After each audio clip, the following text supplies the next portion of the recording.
students, welcome to the next video. In this video, we are going to study about the structure of antibody.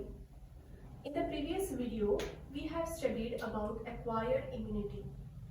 In that, we have studied the immune system, lymphoid organs, that is primary and secondary, and lymphocytes. In the lymphocytes, we have discussed T and B lymphocytes. We know that B lymphocytes are responsible for the production of antibodies. B lymphocytes get differentiated in the bone marrow and produces two types of cells, plasma cells and the memory cells. Plasma cells are responsible for the production of antibody. Antibody is a protein molecule. It is completely made up of protein. It is a quaternary in structure. Quaternary in structure in the sense it is made up of 4 polypeptide chains. These 4 polypeptide chains are linked with each other by the bond. The bond which is present between these is disulfide bond. So, in front of you, this is a structure of antibody where it is shown that these are the 4 chains. This chain which is present towards the inner side, we call it as the heavy chain. Whereas these on either side towards the outer side, the chain which is present, we call it as the light chain. Why the light or the heavy chain?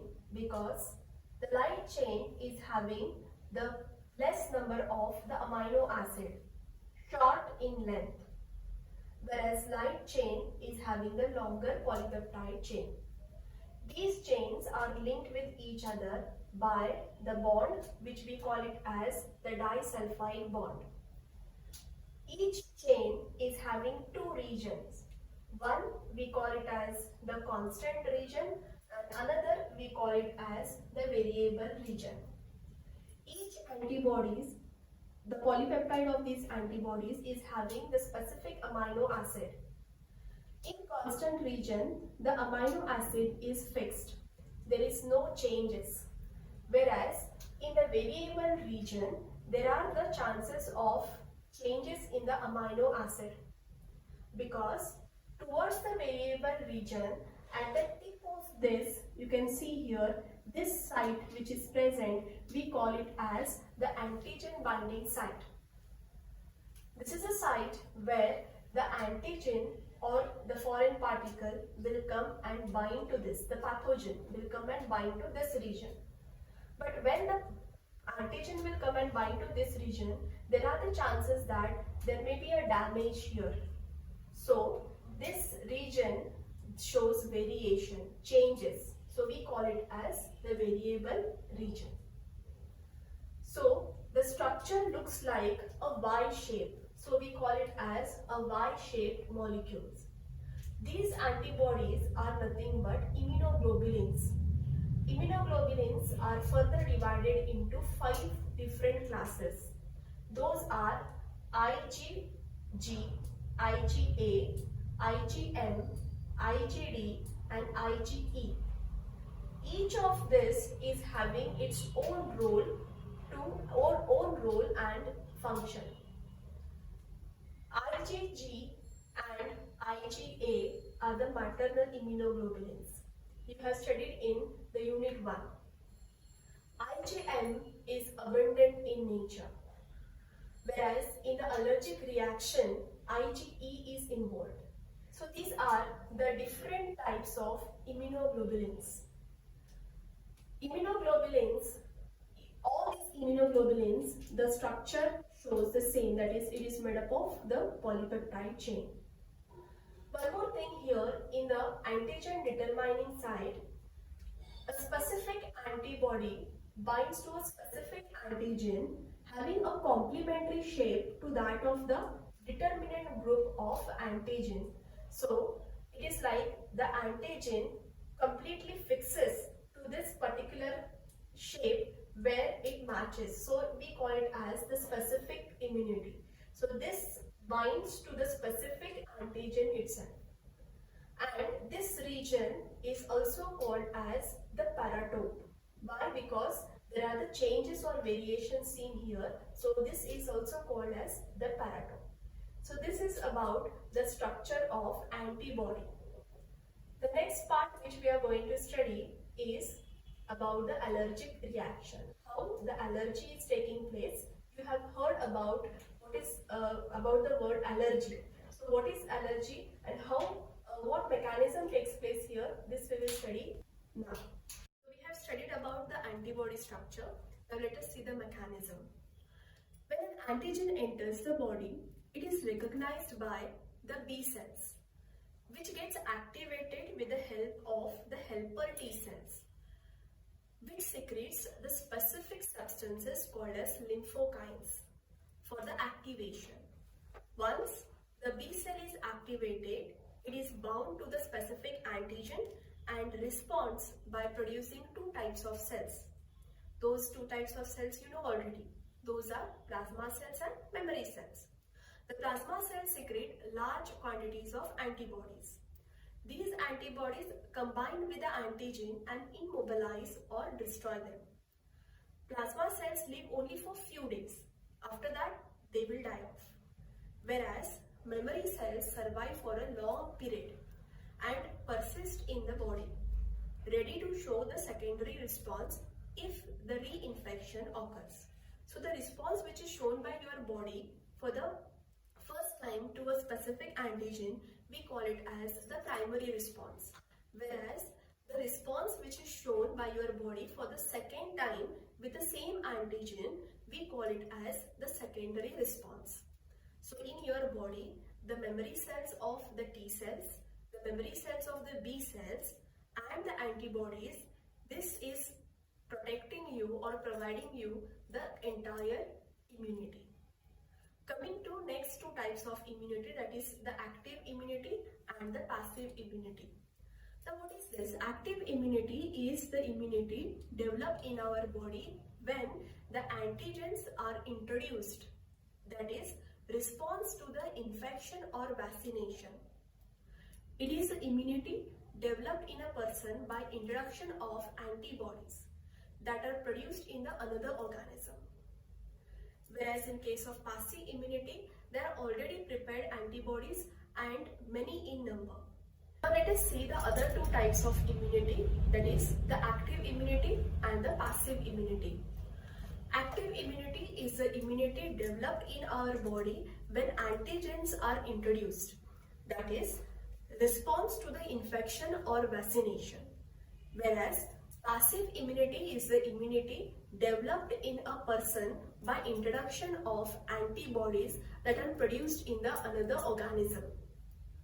Active immunity takes time to form and a few in number.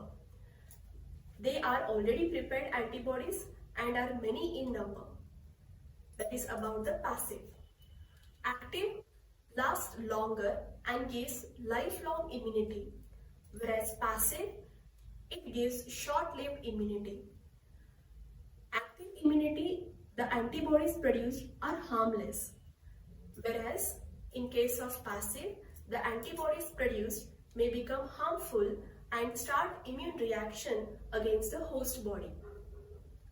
Active immunity is effective for a large number of infections, whereas passive immunity is effective only for the limited infections. So, when a vaccination or we say the vaccine is given, it is a process, vaccination is a process of administration of inactivated or attenuated means hit and killed pathogen or antigenic proteins of the pathogen into a healthy person to produce immunity against a specific disease. Immunization means it is a process by which the body produces antibodies against the administered vaccine. So when vaccine is given and our body is showing a response to that vaccination, we call it as immunization. Now next topic which we are going to deal is, you might have heard about the term allergy. So what does allergy means and how it occurs? Let us understand this. Allergy is an exaggeration response of the immune system, or we call it as hypersensitive reaction to certain antigens present in the environment. We call it as allergy. The substances which causes allergy are called as allergens. The antibodies produced to these are called as IgE type. So I have told about there are 5 types of immunoglobulins. So IgEs is responsible for this allergic reaction. Example for the allergens are mites, dust, pollen grains, insect stings, molds, food, etc. So allergy can be of any of these substances. But the symptoms of allergy is the person who shows allergy, some of them shows continuous sneezing, inflammation or swelling, redness, watery eyes, running nose, and difficulty in the breathing, sometimes rashes on the skin. So these all are the different symptoms of the allergic condition. Next, coming to autoimmunity, a condition in which our body's immune system fails to recognize our own cells, that is self cells, and consider these self cells as a foreign bodies. It results in the production of autoantibodies and sensitized killer T cells that destroy the cells of the body, leads to autoimmune diseases. So this is a condition where our body is fighting with our own cells, thinking that it is a foreign particle or a different pathogen. So fighting with our own cells causes new diseases, and these diseases are rheumatic arthritis, insulin-dependent diabetic mellitus, multiple sclerosis, myasthenia gravis, celiac diseases, Gili syndrome, glomerulonephritis, and so on. So this is about autoimmunity.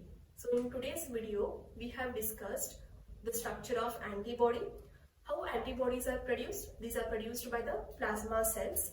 Plasma cells are the cells which are produced after differentiation of the B cells, that is the B lymphocyte cells. Structure of antibody is a Y-shaped molecule having the polypeptides, 4 polypeptides, quaternary in structure. These are linked with disulfide bonds. And then we have discussed about the allergic reaction, how the allergy is taking place. The immunoglobulin, that is the antibody IgE, is involved, okay, to suppress or to quickly heal the symptoms of the allergy. And then we have studied about autoimmunity, that is a condition where our body thinks that our cells are the pathogens and fight against with our cell itself. This condition is the autoimmunity. Okay, so I hope you have understood and enjoyed these 3 videos related to the immunity. Okay, thank you.